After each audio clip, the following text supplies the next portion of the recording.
Hello my dear students, my warriors, क्या हाल चाल, कैसे हैं आप लोग? ग्रेट। सो स्टूडेंट्स, उम्मीद करता हूं कि अब तक आप लोग सभी चैप्टर्स का रिवीजन कर चुके होंगे, एज वेल एज सभी पीवाईक्यूज आपने प्रैक्टिस कर लिए होंगे अच्छे से, सभी फॉर्मूलाज भी गो थ्रू कर लिए होंगे, एज वेल एज सभी थियोरम्स आपने रिवाइज कर लिए होंगे विद प्रूफ।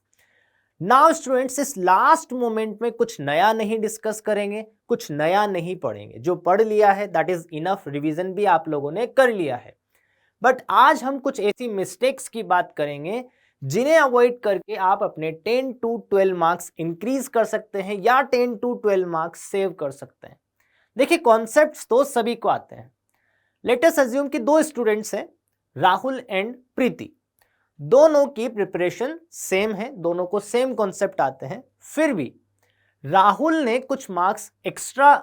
को कुछ मार्क्स एक्स्ट्रा मिले। रीजन, राहुल का रिप्रेजेंटेशन बहुत अच्छा था, वो अच्छे से लिखता था सॉल्यूशंस को, तो राहुल को मार्क्स ज्यादा मिले। सो बोर्ड में हम यहां पे ये समझ सकते हैं बच्चों, ये फैक्ट है, most student lose 8 to 12 marks not because they don't know the concept but because they write answer incorrectly। Boards में देखो, कॉन्सेप्ट तो somehow सभी को आते हैं, लेकिन रिप्रेजेंटेशन की वजह से कुछ बच्चों के मार्क्स कम हो जाते हैं। यही टॉपर और एवरेज स्टूडेंट को डिफरेंशिएट करते हैं, राइट नाउ। तो चलिए कुछ मिस्टेक्स के बारे में हम बात करेंगे, 5 मिस्टेक्स के बारे में बात करेंगे, और उनमें से फर्स्ट मिस्टेक है बच्चों, फर्स्ट है इनकम्प्लीट और इनकरेक्ट थ्योरम स्टेटमेंट। मान लीजिए आपसे प्रूफ के लिए पूछा गया है ना, या कोई क्वेश्चन प्रूव के लिए दिया गया है, तो बच्चे क्या करते हैं जनरली, या तो इनकम्प्लीट या इनकरेक्ट स्टेटमेंट लिख देते हैं। गिवन लिखना है तो उसमें इनकम्प्लीट या इनकरेक्ट स्टेटमेंट लिख दिया। जैसे कि यहाँ पे एक एग्जाम्पल लेते हैं, क्वेश्चन आया था बेसिक प्रोपोर्शनलिटी थ्योरम को प्रूव करने के लिए, तो स्टेटमेंट में क्या लिखा, a line parallel to one side of a triangle divides other side. तो ये इनकम्प्लीट स्टेटमेंट है। ऐसी और भी पॉसिबिलिटी बन सकती है इनकम्प्लीट या इनकरेक्ट स्टेटमेंट की, मैंने एक पॉसिबिलिटी ली है।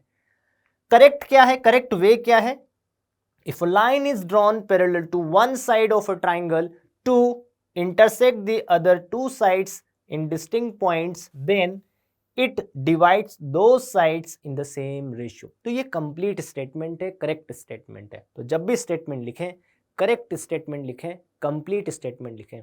इस तरीके से आप अपने 2 to 3 मार्क्स सेव कर सकते हैं, अगर आपने ये प्रोसीजर 2 to 3 क्वेश्चंस में यूज किया है तो, राइट। अगर आपने ये मिस्टेक 2-3 क्वेश्चन में अवॉइड की है तो आप अपने 2-3 मार्क्स बचा सकते हैं। नेक्स्ट मिस्टेक, पुअर और इनकरेक्ट डायग्राम। डायग्राम के क्वेश्चन है, स्पेशली ज्योमेट्री की अगर हम बात करें तो डायग्राम्स के क्वेश्चंस आते हैं, तो वहां पे हम करेक्ट डायग्राम नहीं बनाते हैं या पुअर डायग्राम बना देते हैं। जैसे कि जनरल हम एरर्स की बात करें, जो बच्चे यूज करते हैं, बच्चे जो कमिट करते हैं errors, points not label, diagram तो बना दिया, पॉइंट्स नहीं बनाए, है ना। या फिर पैरेलल साइन मिसिंग, लाइंस बनाई, पैरेलल है, क्वेश्चन में भी गिवन है, लेकिन आपने मार्क नहीं की। Point of the tangent not clear, point of the tangent नहीं लिखा। तो इस तरह की छोटी छोटी मिस्टेक्स को आप अवॉइड करके अपने कुछ मार्क्स बचा सकते हैं बच्चों, because diagram has separate marks. Diagram के स्पेशली ज्योमेट्री वाले क्वेश्चंस की अगर हम बात करें तो डायग्राम्स के सेपरेट मार्क्स होते हैं, तो आप इस मिस्टेक को अवॉइड करके अपने कुछ मार्क्स सेव कर सकते हैं। 2-3 मार्क्स ओवरऑल आप सेव कर पाएंगे अगर सभी क्वेश्चंस के डायग्राम आपने सही से बनाए हैं तो, right. The next mistake number 3, that is what, steps without reason. Prove वाला क्वेश्चन आया या कोई न्यूमेरिकल भी आया, आपने स्टेप्स तो लिख दी लेकिन रीजन नहीं लिखा, यहाँ से भी आपके मार्क्स कट हो सकते हैं। जैसे कि एग्जाम्पल से समझते हैं, कॉमनली मिस्ड रीजन, जैसे कोरस्पॉन्डिंग एंगल्स इक्वल करने थे, कोई सिमिलरिटी का क्वेश्चन है या कॉन्ग्रुएंसी आपको प्रूव करनी थी, वहाँ पे एंगल्स इक्वल हुए, आपने रीजन मेंशन नहीं किया, है ना।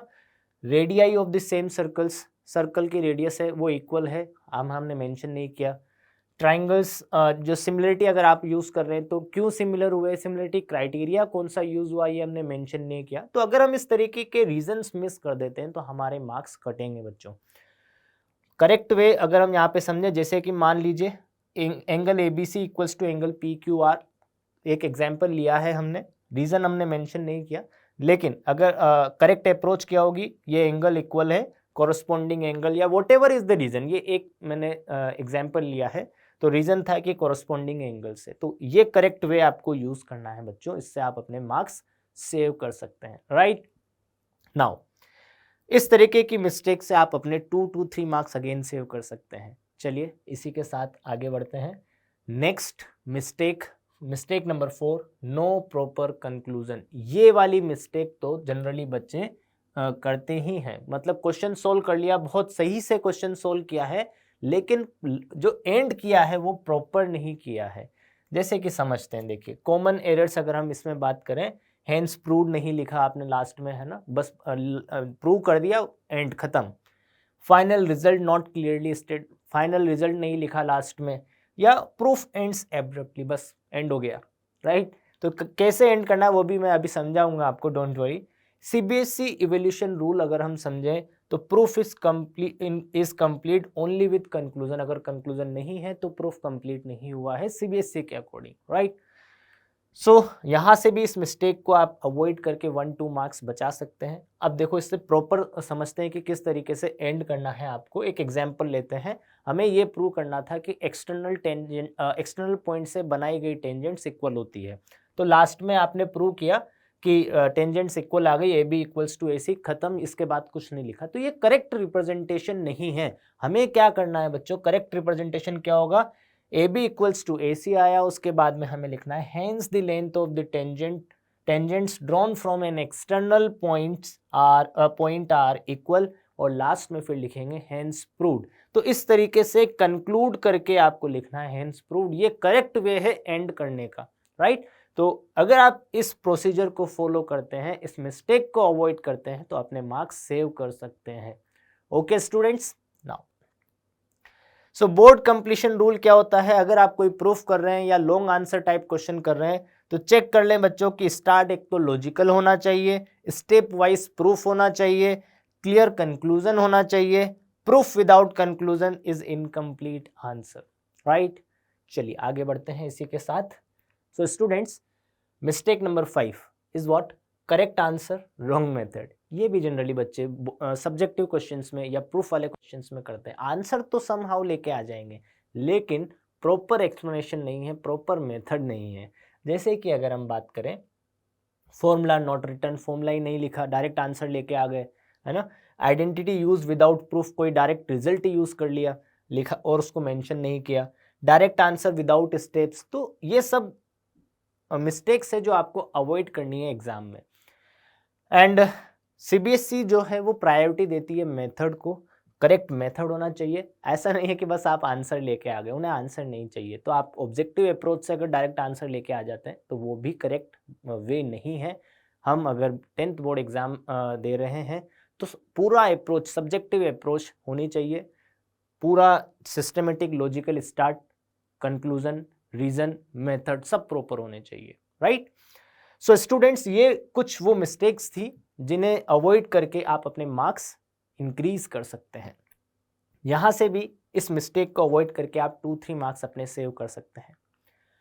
सो स्टूडेंट्स, फिर से एक बार हम कंक्लूड करते हैं। Most of the student lose marks due to presentation, not the concept. Because generally बच्चों को कॉन्सेप्ट्स तो आते हैं, लेकिन रिप्रेजेंटेशन पुअर होने की वजह से मार्क्स कम हो जाते हैं। यही डिफरेंस है एवरेज और टॉपर स्टूडेंट में।